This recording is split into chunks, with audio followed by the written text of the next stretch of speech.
여러분, H몰입니다. 지금 그 이사하는 중에 보세요. 지금 이사하느라고 막 다 뜯고 싸고 리프트도 떼고 오일도 다 막 날르고 여러 가지를 지금 작업하고 있거든요. 그런데 이제 이 타이어가 다 마모돼서 교환하는 차가 들어왔어요. 그래가지고 제가 이삿짐 때문에 정말 그 사다가 그거 해주는 것도 너무 힘드는데 그냥 해드리려고 그래요. 하고 있는데 타이어가 지금 빠지지 않는 상태예요. WD-40을 지금 칠해 가지고 이제 해머를 이용해서 바깥으로 이 빼는 거죠. 이걸 타이어를 쳐서 빼는데도 그 지금 현재 안 빠지거든요. 한번 보도록 하세요. 여러분들 막 이렇게 이걸 리프트에 높이 딱 들고 작업하면 편한데 지금 저는 이사죠. 더군다나 이사하는 관계로 막 이삿짐을 이렇게 쌓아놓고 있어가지고 그냥 가라지제 떠가지고 지금 얼른 해드리는 게 빨리 내한테 신상에 이롭다 그렇게 생각하는 거예요. 왜냐면 이삿짐을 날라야 하니까. 자, 그래서 한마를 이용해서 이 영상 작업하기 전에 벌써 몇 번을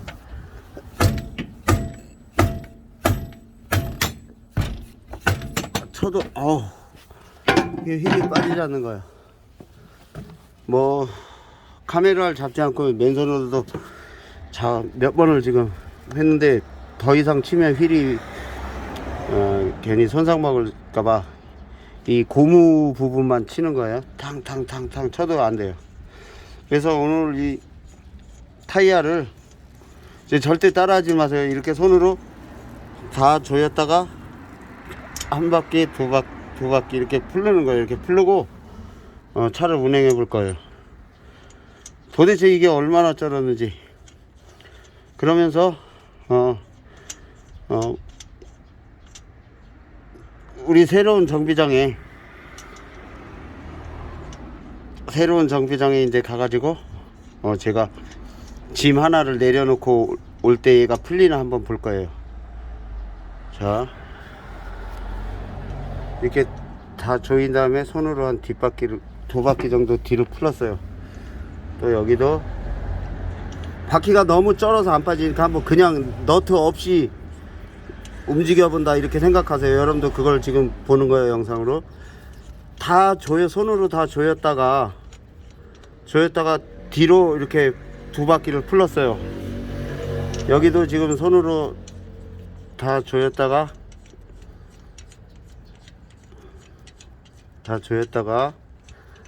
안 조여질 때까지 이제 조이는 거예요.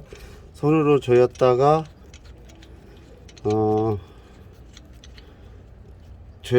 하나 둘 이렇게 틈을 주고 제가 운전해 볼 거예요. 여러분들 이거 따라하지 말고 이건 하도 이제 안 되니까 이런 경우도 있다는 거를 보여주는 거예요. 여러분들 자, 조인 다음에 이렇게 뒤로 한 바퀴나 더 살짝 풀어 놓는 거예요. 그리고 잡기를 내리고 제가 한번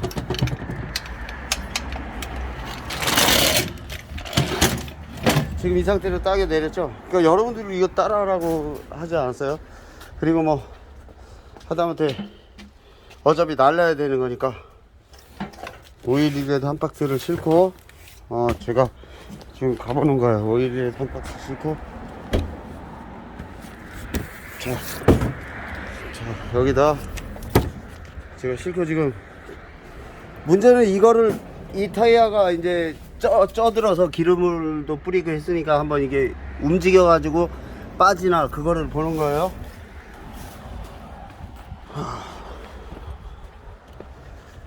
자, 햄머로 타이어 부분을 많이 쳐도 안 되고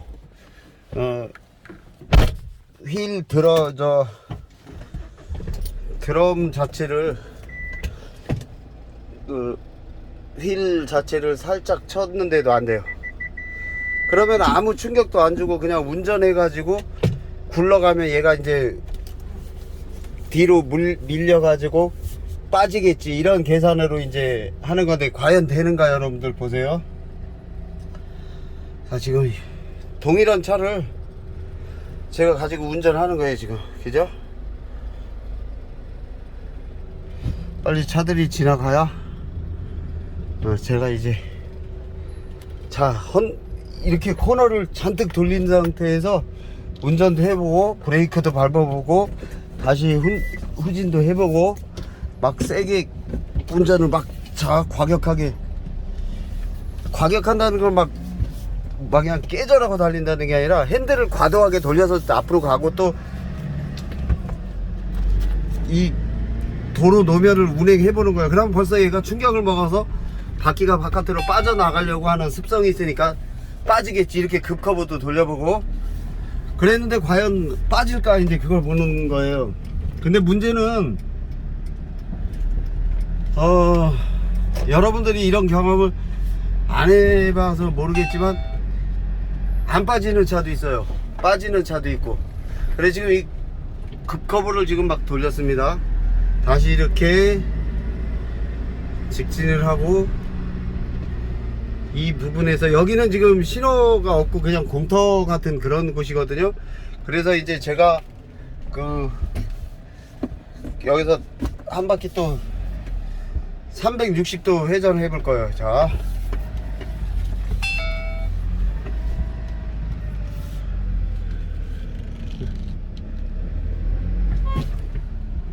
자 이렇게 회전해서 달려보고 또 회전 교차로도 한번 더 돌아볼 거예요. 왜냐면은 쩔은 타이어가 빠질까 안 빠질까 그걸 보는 거예요.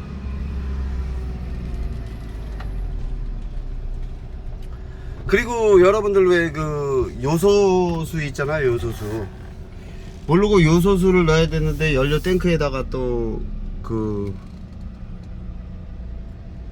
집어넣어서 당황하는 그런 분들 가끔 있어요. 그래서 얘기해 드리려고 그래요. 요소수란 무엇이냐, 물에다가 요소를 희석한 거라 생각하면 희석한 암모니아 수다 이렇게 생각하면 되는 거예요. 암모니아 수용액이다 뭐 이런 식으로 생각하면 되는데, 물에다가 요소를 희석해서 판매하는 암모니아 수용액이다 이렇게 생각하면 되는데, 그걸 모르고 이제 연료 탱크에다 집어넣은 거예요. 집어넣어서 갑자기 지금도 급커브입니다. 또 차가 나오네 여기는. 그럼 제가 빠꾸로 해볼게요. 암모니아가 들어갔으니까 내 차에 달라붙어 가지고 갑자기 막 고장이 나가지고 뭐 요소수 물이 엔진 곳곳이 막 늘어붙어서 염분이 달라붙어 엔진이 망가질 것이다 해서 막 교환해야 된다 막 이렇게 해서 당황하는 분들이 있는 것 같아요. 그래서 제가 그렇지 않다. 그리고 또 연료 바닥 쪽에 이렇게 깔려 가지고 흡입이 됐을 경우에는 연료 필터 정도 교환하고 이렇게 타도 가능하다 이런 얘기를 이제 전해주고 싶어요. 막 엄청난 견적을 받아가지고 와가지고 당황해서 나한테 문의하는 차 있어요. 문의하는 차가 있으면 그걸 제가 도와줄 수가 없어요. 왜? 그쪽에서 이미 정비를 하고 있기 때문에. 그래서 마음 아파도 그냥 그걸 그냥 냅둡니다. 자, 여기 이제 새로운 작업장에 우리가 와서 제가 지금 건물에 와가지고 이제 보는데, 이 타이어도 보고, 타이어도 지금 이제 풀러나 손으로 잠그고 왔으니까 풀렸나 보고, 또 가게도 보고 그래요. 그리고 다시 가자 작업해보자. 와, 이거 그대로 그냥 그대로예요. 풀렸으면 얘가 벌써 뒤로 밀렸어야 되는데 그렇게 운행을 많이 하고 커브로 틀고 그래도 안 빠져요. 그죠? 그냥 그대로예요. 요거를 이제 뭐 도저히 빠지지가 않으니까 가서 그냥 치다 보면 휠 수도 있잖아요. 그렇게 해서라도 교환해야지 뭐 다른 방도가 없는데, 주인한테 가급적이면 돈이 안 들어가는 식으로 일을 해주고 싶어서 아주 저는 몸부림칩니다. 더 살짝 더 잠그고 손으로 더 잠그고 한번 가볼게요. 이게 빠졌다면 내가 손으로 풀리지가 않아요. 얘가 바깥으로 튀어나오려고 하기 때문에. 근데 안 빠진 그대로예요. 자, 여기 작업장에 지금 리프트가 설치되어 있고 여러가지 장비가 또 아직 있는데, 여기서 이제 정비를 할 수가 없어요. 아직은 저기 준공을 맡아야 되잖아요. 준공을 맡아야 돼 가지고 준공이 지금 안 맡은 상태이기 때문에 준공을 기다려야 돼요. 그리고 지금 이렇게 작업장 외부를 지금 보시는 거예요. 우리 건물 보이죠? 여러 가지 건물 내부도 한번 볼까요? 이제 여러 가지 그 모든 게 다 그래서 뭐 엘리베이터까지도 이제 다 작동이 되고 누르면, 자, 지금 이런 데를 보호하느라고 아직 준공 맞기 전이라 이렇게 박스 테이프를 이렇게 붙여놓고 있습니다. 1층, 2층, 3층,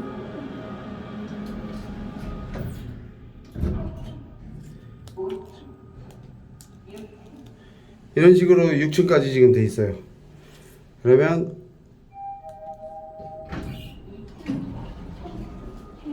자, 여기 실내 내부가 또 이렇게 있고요. 자, 이렇게 여기가 우리 그 실내 내부예요. 여기가 2층이에요. 2층. 얘는 지금 4층을 가고 또 5층을 가고, 우리는 아래층으로.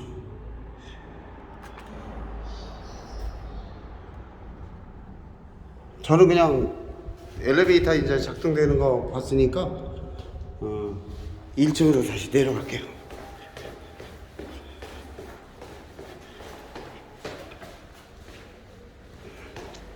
지금 이 계단실을 미켈란젤로의 그 작품으로 또 이렇게 구상하고 있거든요. 지금 자, 이렇게 지금 지어졌습니다. 지어졌고, 임시로 지금 앉아있는 소파 있고요. 또 정비하라고 맡겨놓은 차들 이렇게 있습니다. 그리고 이제 이거는 어차피 가져왔으니까 또 내려놓을 거예요. 자,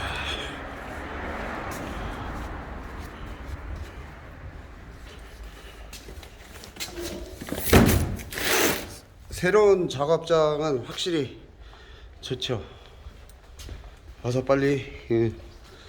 준공은 이제 사용 승인을 받는 거잖아요. 그게 될 때 이제 여기서 오픈해서 이제 일을 할 겁니다. 보셨죠? 자, 이 건물에서 이제 일을 할 건데,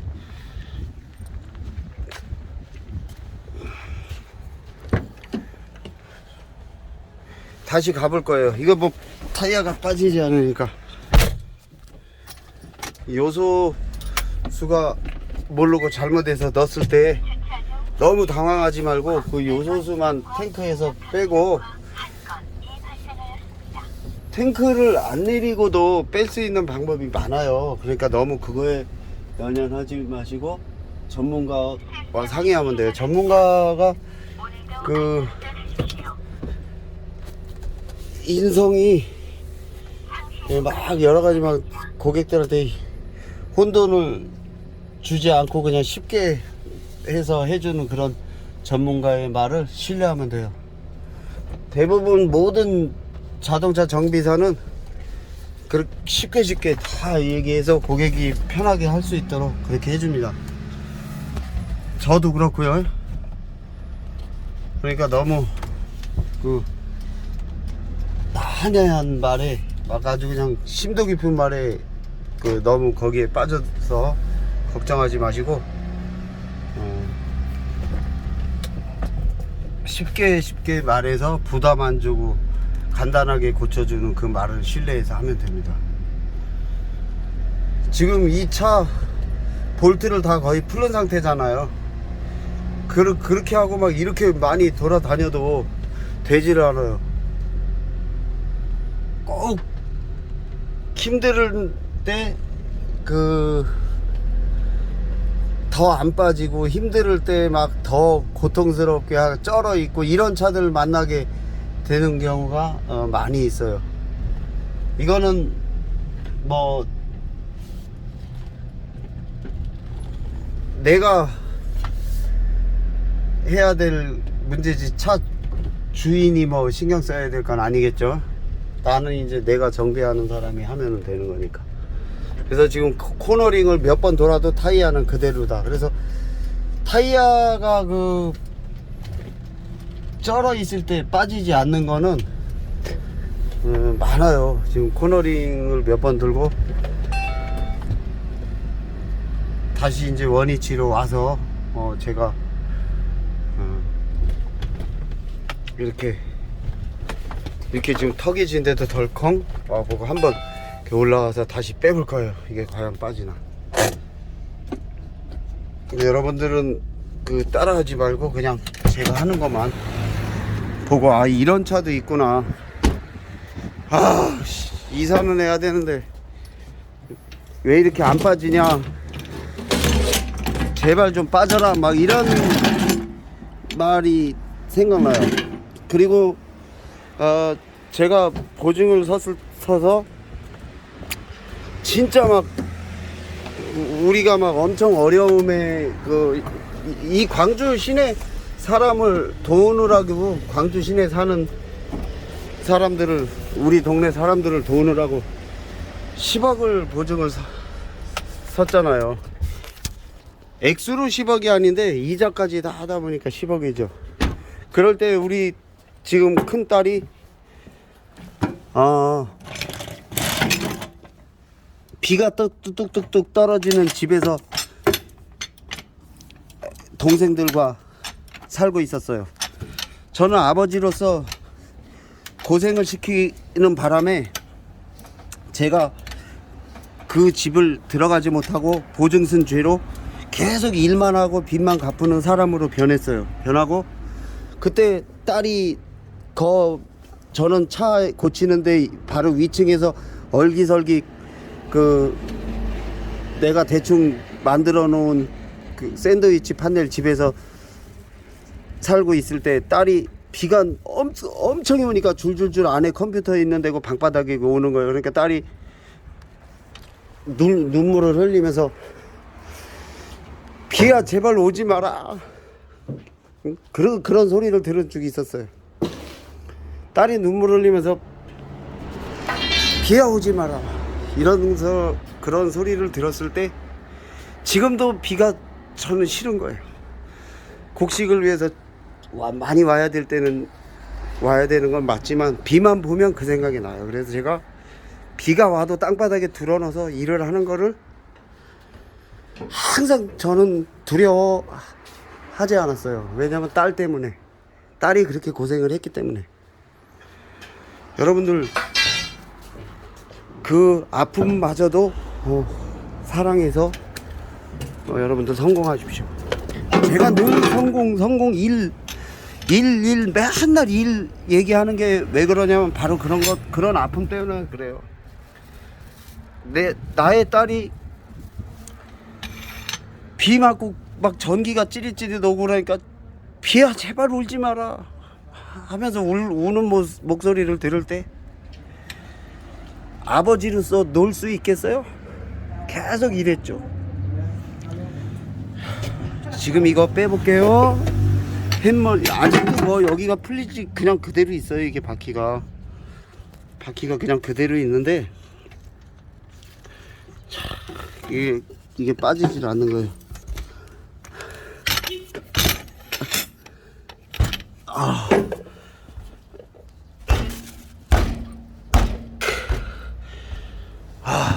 이렇게 지금 빠지지 않는 이런 상태를 이제 바퀴는 허공에서는 도는데도 이게 빠지지 않아요. 도저히 영상 끄고 한번 다시 힘을 내서 해볼게요. 여러분, 슬픔, 고통, 괴로움이 있으면 여러분들 가장 힘들었을 때 그때를 생각하면서 이겨내세요. 어머니가 힘들었을 때, 아니면 본인이 힘들었을 때, 아니면 여러분들의 자녀가 힘들었을 때 그때를 생각하면서 쉬지 말고 일하세요.